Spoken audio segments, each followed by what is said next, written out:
పవన్ కళ్యాణ్ గారికి తెలంగాణ హైకోర్టులో కూడా ఈరోజు బిగ్ షాక్ తగిలింది.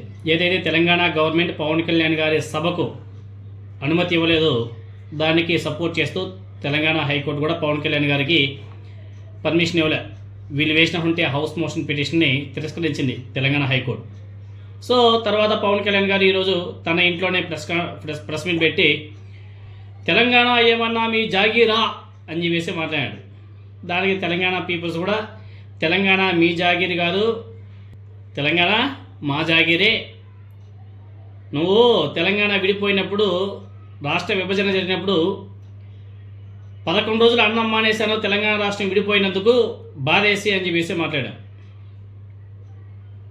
తర్వాత కోనసీమ కొబ్బరి చెట్లకు సంబంధించి తెలంగాణ దిష్టి తగిలింది అని చెప్పేసి మాట్లాడాడు. వీటన్నిటిని కూడా తెలంగాణ ప్రజలు ఇప్పుడు పవన్ కళ్యాణ్కి వేలెత్తి చూపుతున్నారు. ఆనాడు ఇలా మాట్లాడి ఈనాడు తెలంగాణలో రాజకీయం చేయడానికి వచ్చావా పవన్ కళ్యాణ్? నీ వెనుక ఎవరు ఉన్నారో తెలుసు, నిన్ను ఎవరు వెనుక నుండి పంపిస్తున్నారో బాగా తెలుసు. కాబట్టి నీ రాజకీయం ఏమైనా ఉంటే ఆంధ్రప్రదేశ్లో చూసుకో, తెలంగాణలో కాదు. నువ్వు ఆంధ్రప్రదేశ్లో ఎమ్మెల్యేగా గెలిచావు, ఇప్పుడు డిప్యూటీ చీఫ్ మినిస్టర్గా ఉండవు. ఏమైనా తగలబెట్టేది ఏమైనా ఉంటే అక్కడ తగలబెట్టుకో. అక్కడ వర్షం వస్తే సరైన రోడ్లు లేవు, వర్షం వస్తే సచివాలయంలోకి నీళ్ళు వస్తాయి. రాజధాని లేదు, రాజధాని ఇప్పటివరకు రాజధానికి దిక్కు లేదు. ఫస్ట్ మీ రాష్ట్రం సంగతి చూసుకోండి అయ్యా, తర్వాత కాబట్టి మా రాష్ట్రం నుంచి మేము చూసుకుంటాం. మా రాష్ట్రానికి ఎటువంటి డోకా లేదు. అర్థమైందా? BRS party, Congress party, BRS party అపోజిషన్లో ఉంది, కాంగ్రెస్ పార్టీ అధికారంలో ఉంది. మేము కొట్టుకుంటాం, మా రాష్ట్రం గురించి మేము తన్నుకుంటాం. కాబట్టి నీ రాష్ట్రం గురించి నువ్వు ఆలోచన చేసుకో అయ్యా అని చెప్పేసి చాలా స్తుతిమెత్తగా తెలంగాణ సమాజం, తెలంగాణ జర్నలిస్టులు అందరూ కూడా పవన్ కళ్యాణ్ని ఏకీపరిచినారు. తర్వాత పవన్ కళ్యాణ్ గారు ఇంకొక మాట అన్నాడు. అసలు ఆ మాట ఈ జన సైనికులు విన్నారో లేదో తెలియదు, కానీ ఆ మాట కానీ వింటే పాపం ఏమైపోతారో ఏమో. ఒకసారి పవన్ కళ్యాణ్ గారు అన్న మాట విన్నాడు ఒకసారి. ఆ రోజున తెలంగాణ మనకి గుంటూరులో బీఆర్ఎస్ పార్టీ కార్యాలయం పెడితే, అంతకుముందు జనసేనలో పనిచేసిన నాయకులను ఆయన ప్రెసిడెంట్గా పెడితే మనస్ఫూర్తిగా స్వాగతించాం. అలాగా అందరూ కూడా పంజాబ్ వెళ్ళొచ్చు, మహారాష్ట్ర పోవచ్చు. జనసేన మటుకు తెలంగాణలో అడుగు పెట్టకూడదంటే మేము ఏం కోరుకున్నాం? జనసేనలో మేము తెలంగాణలో ఏం కోరుకుంటాం? పవన్ కళ్యాణ్ ముఖ్యమంత్రి అవుతాడు ఇక్కడ? ఆంధ్రాలోనే దిక్కు లేదు, పవన్ కళ్యాణ్ ఇక్కడే ముఖ్యమంత్రి అవుతాడు. స్వయంగా తనపై తాను పవన్ కళ్యాణ్ ఇచ్చేటువంటి స్టేట్మెంట్ ఇది.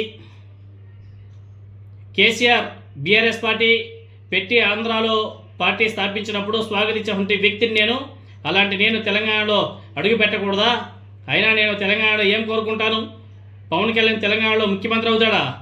ఆంధ్రాలోనే పవన్ కళ్యాణ్కి దిక్కు లేదు, ముఖ్యమంత్రి కాలేదు, తెలంగాణలో ఏమవుతాడని చెప్పేసి పవన్ కళ్యాణ్ తనకు తాను కించపరుచుకొని మాట్లాడుకున్నాడు.